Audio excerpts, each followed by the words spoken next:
Class 12 maths NCERT. यदि आप प्रतिदिन क्लास करना चाहते हैं तो फेसबुक पर स्टडी नॉलेज सर्च करें और उस पेज को लाइक करें और हमें फॉलो करें, जिससे आपको नोटिफिकेशन मिल सके। प्रतिदिन सुबह 6 बजे लाइव क्लासेस चलाया जाएगा एनसीईआरटी मैथ्स क्लास 12।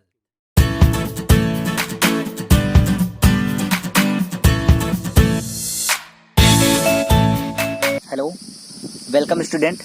तो स्वागत करते हैं आज के इस वीडियो में हम आप सभी लोगों का।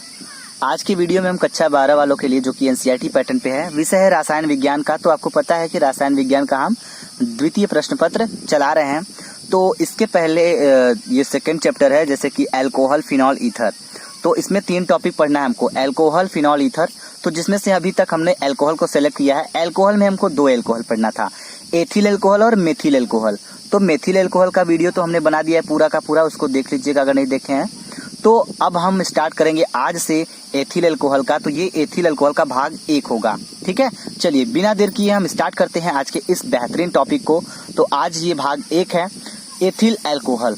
इसका अणुसूत्र क्या होता है, अणुभार क्या होता है, इसके बेसिक पॉइंट से हम इसको स्टार्ट करने वाले हैं, ठीक है। चलिए तो बिना देर किए, और जितने लोग अभी तक एब्सेंट हैं वो भी आ जाएं, ठीक है। चलिए स्टार्ट करते हैं हम। तो देखिए पहले अणुसूत्र क्या होता है इसको क्लियर कर लेते हैं हम लोग ना, ठीक है। चलिए तो अणुसूत्र, तो एथिल अल्कोहल का जो अणुसूत्र होता है वो होता है C2H5OH। क्या होता है? C2H5OH। ये होता है आपका एथिल अल्कोहल, इसका अणुसूत्र होता है। अगर इसको हम दूसरी तरीके से लिखे तो कैसे लिखते हैं? CH3CH2OH।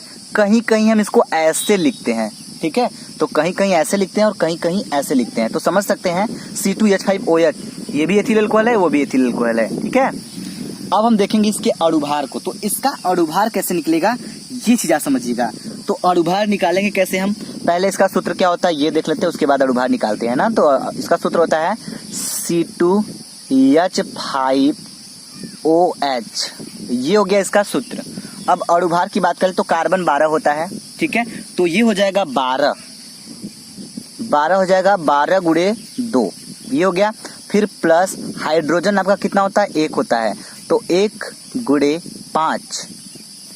फिर प्लस O कितना होता है? O होता है ऑक्सीजन, ऑक्सीजन 16 होता है, ठीक है। तो इसको लिखेंगे 16 प्लस हाइड्रोजन 1 होता है, तो 1 हो जाएगा। जब इसको हम टोटल हल करेंगे तो 12 दूनी की 24, 5 एक कम 5, तो 24 5 आएगा आपका कितना, जो भी है 24 और 5 कितना आएगा? 29 आएगा। 29 और 16 एक कम 16 ऐड करेंगे तो हमारा आएगा 46। तो एथिल अल्कोहल का जो अणुभार हो जाएगा वो हो जाएगा 46। नोट कर लीजिए, उम्मीद करते हैं आपको इतना समझ में आया होगा। आगे हम बात करेंगे एथिल अल्कोहल के निर्माण की विधियां। कौन सी विधियां? सामान्य विधियां। तो कौन कौन सी होती हैं ये आप समझिएगा। पहले तो हम आपको ये बता दें कि कितने तरीके से बनाई जा सकती है क्या एथिल अल्कोहल। तो पहले तो हम बात करें अगर आपसे, तो ध्यान दीजिएगा। पहला आपका हो जाएगा एसिटल्डिहाइड से। पहला हो जाएगा एसिटल्डिहाइड, एसिटल्डिहाइड।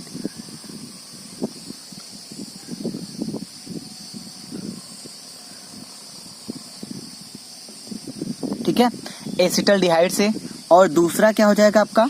दूसरा हो जाएगा एथिल ब्रोमाइड से, एथिल ब्रोमाइड से, ठीक है। और आपका हो जाएगा चौथा, किससे हो जाएगा? एथिलीन से।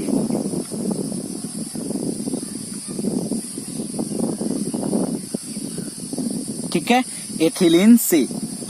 समझ में आ रही बात आपको? तो ये हो जाएगा आपका एथिलीन से। और 5वां जो प्रोसेस है वो क्या है? ध्यान दीजिएगा। सॉरी ये तीसरा पॉइंट होगा 3, और चौथा पॉइंट क्या होगा आपका? एथिल एमीन से। नोट करिए आप इसको भी, एथिल एमीन से।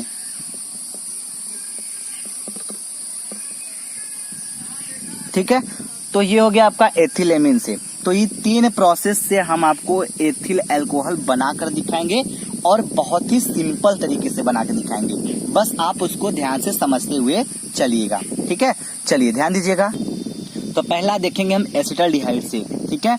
तो बोला जा रहा है कि जब एसिटल्डिहाइड का अपचयन प्लेटिनम की उपस्थिति में कराया जाता है तो एथिल अल्कोहल बनता है, ठीक है। चलिए, तो अब हम पहले एसिटल्डिहाइड से इसका हम जो एथिल अल्कोहल है उसको प्राप्त करते हैं, ठीक है। चलिए, तो ध्यान दीजिएगा, बोला क्या गया है कि एसिटल्डिहाइड, तो पहले हमको एसिटल्डिहाइड का सूत्र पता होना बहुत जरूरी है, ठीक है। नहीं पता है तो हम आपको बताएंगे। एसिटल्डिहाइड का सूत्र होता है CH3CHO, ये होता है आपका एसिटल्डिहाइड। इसको नोट कर लीजिए आप लोग, एसिटल्डिहाइड,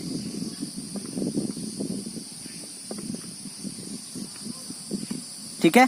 प्लस अब इस एसिटल्डिहाइड में हम क्या करेंगे, अपचयन कराएंगे। अपचयन का मतलब क्या होता है, हाइड्रोजन का जुड़ना अपचयन कहलाता है। तो हम हाइड्रोजन इसमें ऐड करेंगे। तो जब इसमें हाइड्रोजन ऐड करेंगे तो ये आपका हो जाएगा 2H। जब इसको हम ऐड करेंगे तो ध्यान दीजिएगा क्या हो जाएगा, इसकी उपस्थिति किसमें होगी, प्लेटिनम की उपस्थिति होगी, ये तो आपको पता है, ठीक है। तो ध्यान दीजिएगा, प्लेटिनम, ठीक है। इसके हम क्रिया कराएंगे तो क्या कराएंगे, ध्यान समझिएगा। तो CH3 यहाँ है, ठीक है। और हम करेंगे क्या, इसमें से आपका एक चीज निकालेंगे, बनाएंगे एकदम सिंपल तरीके से। कैसे निकालेंगे ध्यान दीजिए, CH3 है तो इसको करेंगे क्या, CH3 को हम CH3 लिख देंगे, सिंपल सी बात, लिख दिए। अब बचा क्या है, CH है, बिल्कुल है। और एक चीज ये ध्यान दीजिएगा, यहाँ पे OH कितना है, 2 ठो है। तो एक H को हम निकाल लेते हैं, यहाँ पे कर लेते हैं। तो क्या हो जाएगा, CH, एक को यहाँ पे था, ठीक है, और सॉरी CH हो गया। तो ये आपका क्या हो गया, एक C हो गया, H आपका एक को था, एक को इधर से ले लिए, 2 हो गया। तो ये हो जाएगा CH2। बचा क्या, एक को O बचा है, और इसमें से आपका H एक को बचा ही है, क्योंकि 2 ठो था तो एक को हम इसमें ले लिए हैं, तो एक को बचा है। जब एक को बचा है तो इसको हम ऐड कर देंगे उसमें, तो ये हो जाएगा OH, और यही सूत्र होता है एथिल अल्कोहल का। तो ये बन गया आपका एथिल अल्कोहल।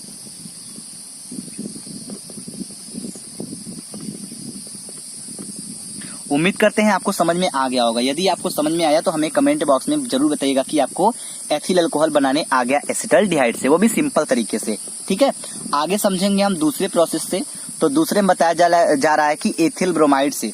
तो एथिल ब्रोमाइड से हम कैसे प्राप्त करते हैं एथिल अल्कोहल को, ये समझिएगा। तो इसमें बताया जा रहा है ना, जब एथिल ब्रोमाइड की क्रिया हम सोडियम हाइड्रोक्साइड से कराते हैं, बोला जा रहा है जब एथिल ब्रोमाइड की क्रिया हम सोडियम हाइड्रोक्साइड यानी NaOH के साथ गर्म किया जाता है या फिर कराते हैं तो एथिल अल्कोहल प्राप्त होता है। तो चलिए हम एथिल ब्रोमाइड ले लेते हैं और उसका हम सोडियम हाइड्रोक्साइड से क्रिया कराते हैं या फिर गर्म करते हैं उसके साथ, ठीक है। तो होता क्या है एथिल ब्रोमाइड का सूत्र, आपको पता होगा क्योंकि हमने एथिल ब्रोमाइड के बारे में पूरा का पूरा टॉपिक क्लियर कर चुका है, ठीक है। तो ये हो जाएगा C2H5Br, ये हो जाएगा आपका एथिल ब्रोमाइड। नोट कर लीजिए, इसका नाम हो जाएगा एथिल ब्रोमाइड।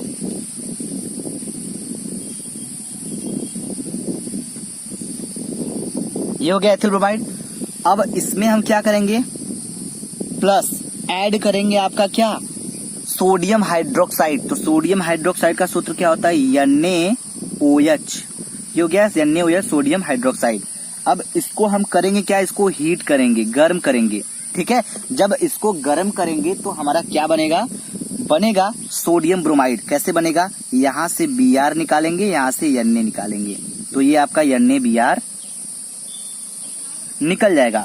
निकल गया आपका NaBr, जिसको हम कहते हैं सोडियम ब्रोमाइड। प्लस बचा क्या आपका, बच गया C2H5, तो ये हो जाएगा C2H5, और ये है पीछे OH, इसको इसमें ऐड कर देंगे, तो ये बन गया आपका एथिल अल्कोहल, ठीक है। और ये हो जाएगा आपका सोडियम ब्रोमाइड, सोडियम ब्रोमाइड, ठीक है, ठीक है। चलिए, तो अगला रिएक्शन समझते हैं। अगला हम करेंगे क्या, सोडियम एथिल ब्रोमाइड की क्रिया हम कराएंगे। इस बार तो सोडियम हाइड्रोक्साइड से कराए हैं, इस बार कराएंगे पोटेशियम हाइड्रोक्साइड से। तो ध्यान दीजिएगा, ये हो जाएगा C2H5Br। C2H5 मतलब एथिल, Br मतलब ब्रोमाइड, हो गया आपका एथिल ब्रोमाइड। क्लियर है? प्लस ये आपका सोडियम हाइड्रोक्साइड है। अब कराएंगे हम पोटेशियम हाइड्रोक्साइड से। तो पोटेशियम हाइड्रोक्साइड का सूत्र क्या होता है? KOH। के हो जाएगा पोटेशियम, OH मतलब हाइड्रोक्साइड। तो ये हो गया पोटेशियम हाइड्रोक्साइड। अब हम इसको मिलाकर इसके साथ अब क्या करेंगे? गर्म करेंगे, तब हमारा बनेगा एथिल अल्कोहल। बनेगा कैसे? यहाँ से Br निकालेंगे और यहाँ से आपका K निकालेंगे, तो ये KBr निकल जाएगा बाहर, निकल गया KBr। इसको बोलते हैं पोटेशियम ब्रोमाइड। क्या बोलते हैं? K मतलब पोटेशियम, B मतलब Br मतलब ब्रोमाइड, तो बन गया पोटेशियम ब्रोमाइड। ठीक है, अब क्या करेंगे? यहाँ है C2H5 और यहाँ पे है OH, तो C2H5OH को मिला देंगे तो बन के आ जाएगा आपका एथिल अल्कोहल। तो ये हो जाएगा C2H5OH, ये हो गया आपका एथिल अल्कोहल। चलिए, उम्मीद करते हैं कि आपको समझ में आ गया होगा दोनों रिएक्शन। ठीक है, इसका भी नाम एथिल अल्कोहल, इसका भी नाम एथिल अल्कोहल। ठीक है, चलिए अब हम देखेंगे नेक्स्ट रिएक्शन को। तो नेक्स्ट क्या है, इसको ध्यान देखिएगा। अब एथिलीन से कैसे बनता है आपका एथिल अल्कोहल, इसको समझिएगा। ठीक है, आपको राइटिंग तो समझ में आ रहा है ना? ऐसा तो नहीं कि राइटिंग समझ में नहीं आ रहा है, दिखाई दे रहा है साफ साफ, तो आप और भी अच्छे समझ सकते हैं, क्योंकि दिखाई देना बहुत अच्छी बात है कि यदि आप साफ देख सकते हैं तो साफ समझ सकते हो। ठीक है, जहां तक ऐसा बोला जाता है, अगर साफ दिखेगा तो साफ समझोगे भी। तो बोला जा रहा है कि जब एथिलीन की क्रिया जल से कराई जाती है तो वो भी क्या, फास्फोरस अम्ल की उपस्थिति में उच्च ताप और उच्च दाब पर तो हमारा बनता है एथिल अल्कोहल। कहने का मतलब ये है कि जब हम एथिलीन की क्रिया कराते हैं जल से, वो भी किसकी उपस्थिति में? फास्फोरस अम्ल की उपस्थिति में, और उच्च दाब पर कराते हैं तो हमारा बनता है एथिल अल्कोहल। बात समझ में आई? चलिए बना के दिखाते हैं। तो करेंगे क्या हम इसमें? एथिलीन से बनाना है तो पहले हम एथिलीन का सूत्र लिखेंगे। तो एथिलीन का सूत्र क्या होता है? C2H4, ये होता है आपका एथिलीन। नोट कर लीजिए, इसका नाम होता है एथिलीन।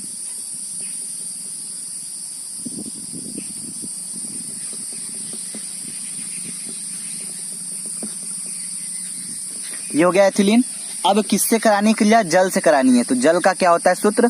H2O हो गया, इसको हम कहते हैं जल। ये तो पता है ना। और बोले हैं इसमें क्या कि किसकी उपस्थिति होगी? उपस्थिति होगी किसकी? एथिलीन फास्फोरस अम्ल की। तो H3PO4 होता है आपका फास्फोरिक अम्ल का सूत्र, H3PO4। इसकी उपस्थिति में इसको हम गर्म करेंगे तो आपका टेम्परेचर कितना होगा? 300 डिग्री सेंटीग्रेड टेम्परेचर पे इसको गर्म करेंगे तो बनेगा आपका एथिल अल्कोहल। बनेगा कैसे? C2 है, C2 लिख लेते हैं। ठीक है, H कितना है आपका? H आपका है 4 ठो, एक खो H हमको चाहिए, तो एक H हम इसमें से इसमें ले लेते हैं। ध्यान दीजिएगा, ले लिए एक खो H, तो ये हो गया H4 था, H5 हो गया। और ये O है तो O लिख लेते हैं। एक खो H यहाँ पे बचा है तो एक खो H यहाँ लिख देते हैं, और ये बन जाएगा आपका एथिल अल्कोहल।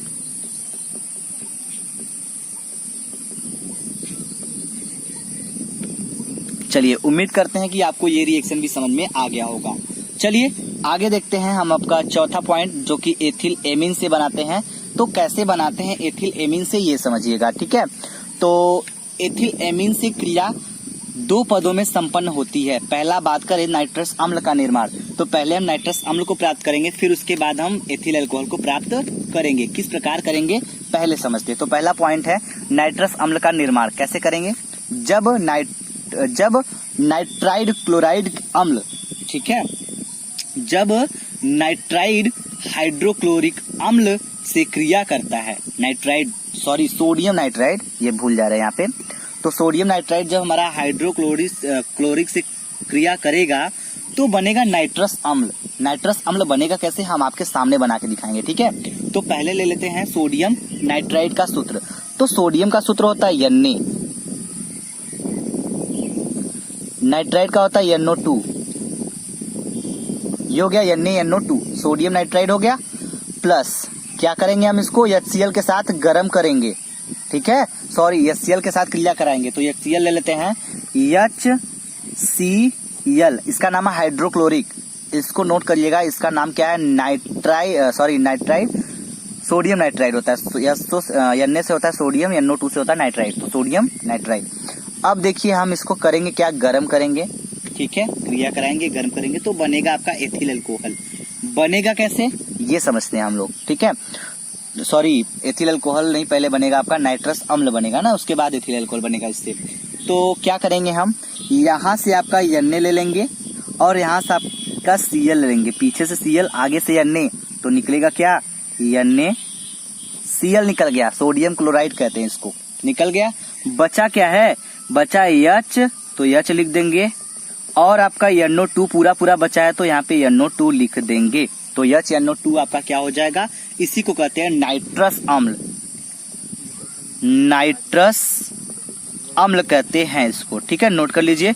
अब आगे समझेंगे हम लोग, तो ध्यान दीजिएगा, ये तो पहला था, पहले पदों में हो गया, अब दूसरे पदों में समझेंगे हम लोग, तो ध्यान दीजिएगा। अब हम सेकंड पदों में कैसे समझेंगे, तो इसमें बताया जा रहा है एथिल अल्कोहल का निर्माण, जब एथिल एमीन नाइट्रस अम्ल से क्रिया करता है तो एथिल अल्कोहल बनता है। तो चलिए हम करेंगे क्या, एथिल एमीन ले लेते हैं। तो एथिल एमीन का सूत्र क्या होता है, एथिल एमीन का सूत्र होता है C2H5, ये हो गया आपका एथिल, NH2, ये हो जाएगा एमीन, इसको हम कहेंगे एथिल एमीन। अब इसकी क्रिया हम कराएंगे नाइट्रस अम्ल, जो कि अभी हमने बनाया है आपके सामने। नाइट्रस अम्ल का सूत्र क्या हो जाएगा, HNO2, ये होता है नाइट्रस अम्ल का सूत्र, ठीक है।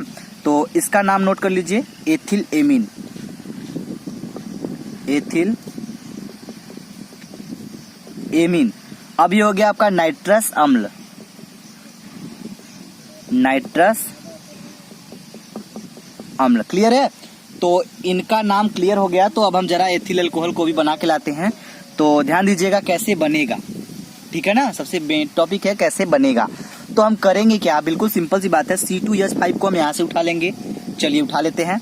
तो C2H5 हो गया। अब एक चीज और ध्यान दीजिएगा, क्या ध्यान देना है कि आपका इसमें से हम कुछ निकालने वाले हैं। क्या निकालने वाले हैं, H आपका ये पूरा निकालेंगे हम, और आपका O कितना है, 2 ठो है ना, तो यहाँ से हम निकालेंगे H2O पहले, H2 निकल गया यहाँ से, O आपका 2 ठो है तो एक को O यहाँ निकल गया, आपका H2O निकल गया।